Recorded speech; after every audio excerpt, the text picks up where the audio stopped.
What's up, ladies and non-ladies? It is Cereal, and I am back again with a video that I am super excited about. I have had a solid TOA team for every floor except one until just now. I finally got myself a 100% super no stress, beat it every time Leo Ragdoll 93 hard team. Now I've cleared this floor 4-ish times, somewhere around there, but every time it's the female rotation of TOA hard, I end up wasting a couple hours just screwing around with this floor, trying to double dot it or bruiser it, and I always squeak by with like one monster with 5 hit points. And the light Undine ends up being a very, very solid solution. Her invincibility has a 7-turn cooldown, and you can drop it to 5 with skill ups.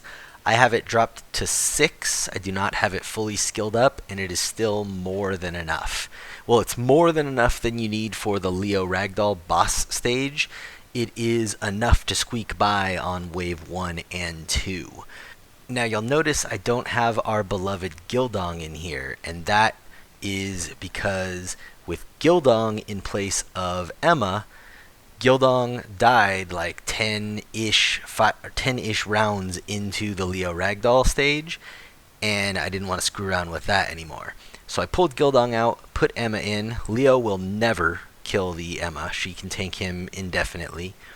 And then I had Mantura in here instead of Baretta because I needed a slow to activate Gildong's stun.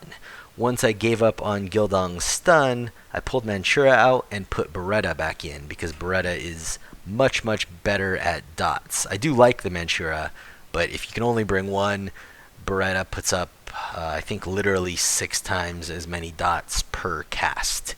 You get 3 times the duration and 2 times the actual individual dots out of a Baretta.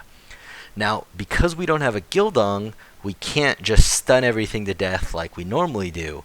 So what we end up doing is abusing our light Undine's shield, which is going to carry us through Leo Ragdoll.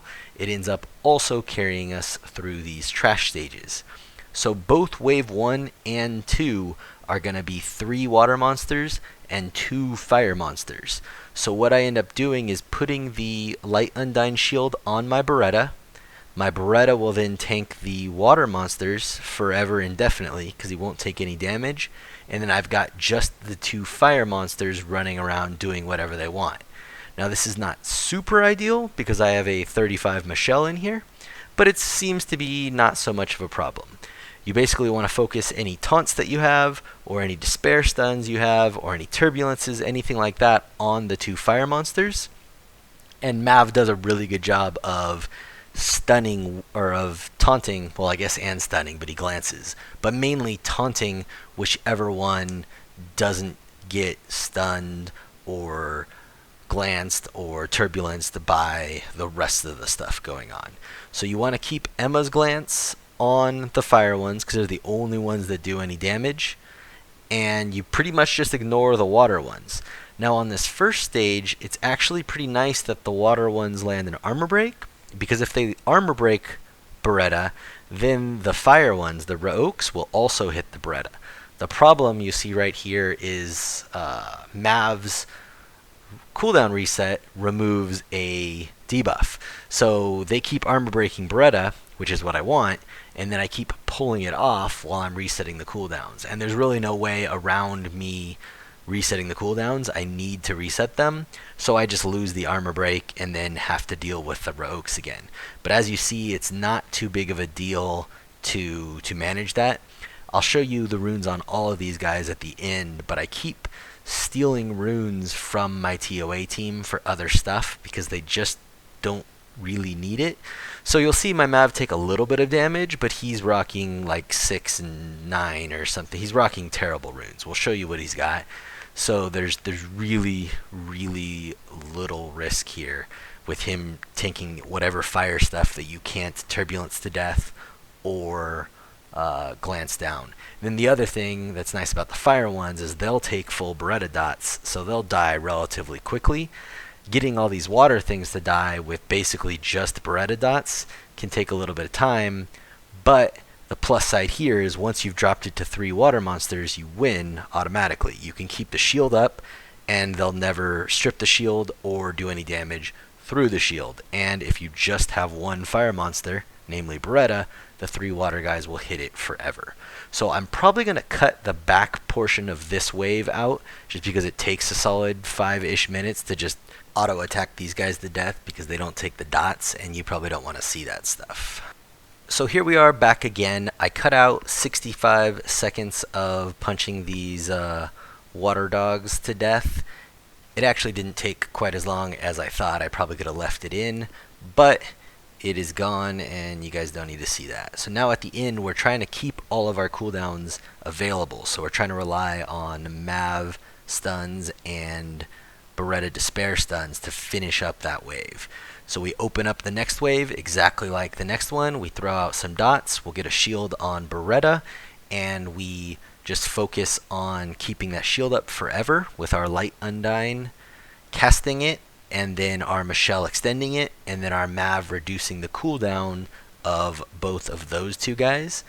And then it's nice on this wave, it's a little bit easier or better suited for this strategy than the first one, because the first time you let the Firebirds go, they're just going to cast their Bernard buff, and then even after that, they're not going to apply armor break, so they're drastically less worrisome if they do end up going anywhere crazy, and you still get the armor breaks coming from the water griffins. So it's just as easy to get all 5 of them focused onto the Baretta, and it's much harder to accidentally let any of them fall off.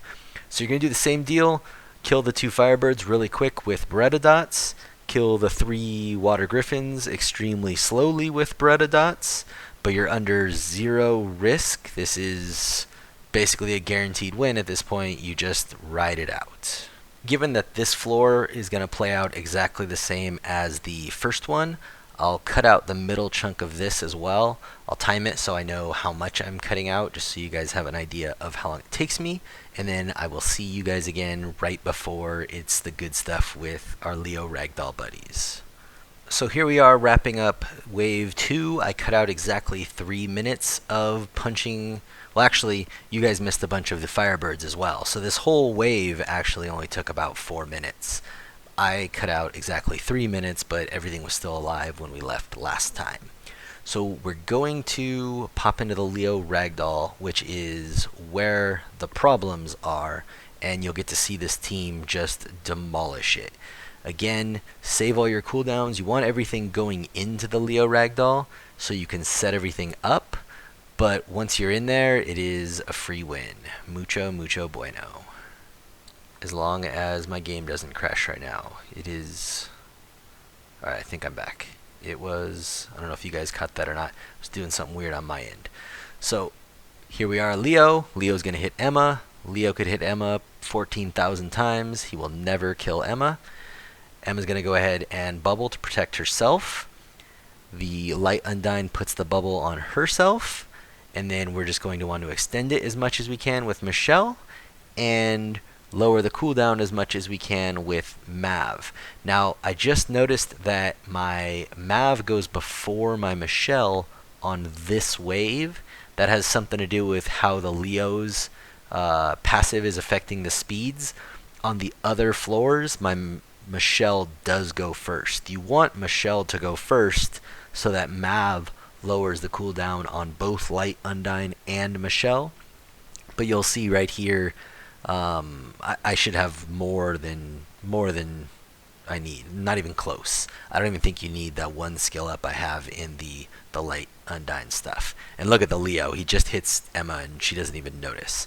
So we're going to focus our stuns and our kills and our glancing, everything on the Leo, because technically he's the only one that can do any damage, even though we're not super worried about him. And we also want the Leo to die first, because we want to get our speed back, and we don't really care about the Ragdoll passives, because that Light Undine is just going to tank it indefinitely. You see, Light Undine has her shield back, and I've got an extra turn right there of the old one. So I'm just going to save it. I'm also going to save Mav's refresh because I want to use it for the light Undine's thing. So now it's the next turn. We'll go ahead and recast that.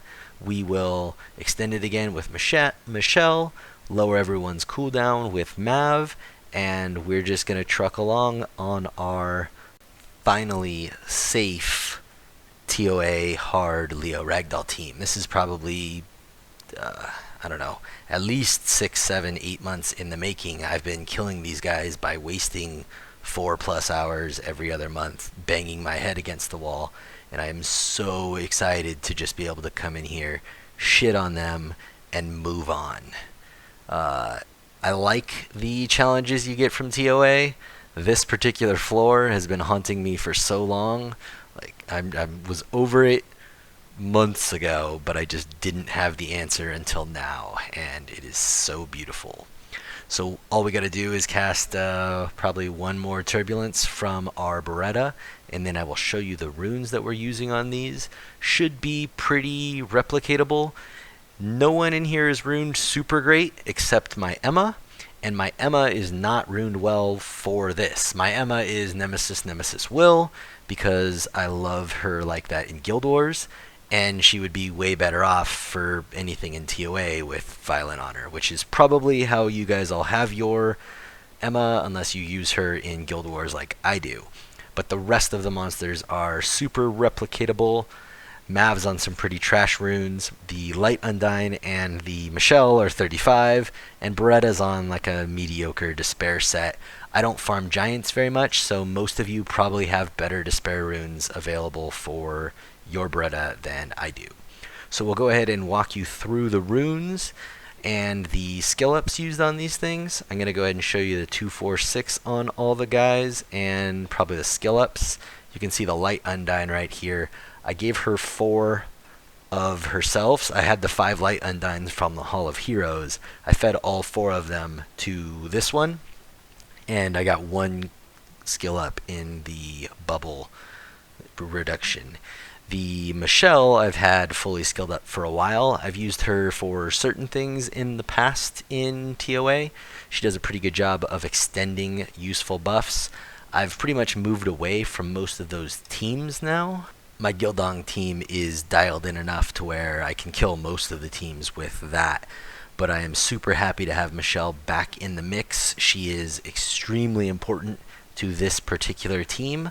One thing you guys might want to keep in mind is if you used the Dark Epikon Priest instead of the Wind Epikon Priest, then the fire monsters in Wave 1 and Wave 2 will all focus your Mav, so you don't have to worry about having a squishy and or 35 Michelle just sitting there taking the bait. I do have a Dark Epikon Priest, but I already had the Michelle built, and I also assumed most of you are more likely to have a Michelle available than a Dark Epikon Priest available. I just got mine fairly recently. So that's about the end of this one. Thank you guys very much for watching. Super glad to be back and pretty excited about this particular video. Honestly, I'm so glad that I don't have to screw around with Leo Ragdoll anymore. Alright, well hopefully this helps some of you guys get some kills, and if you did enjoy this thing, please take the time to like, comment, and subscribe. See you guys next time. Have a good one.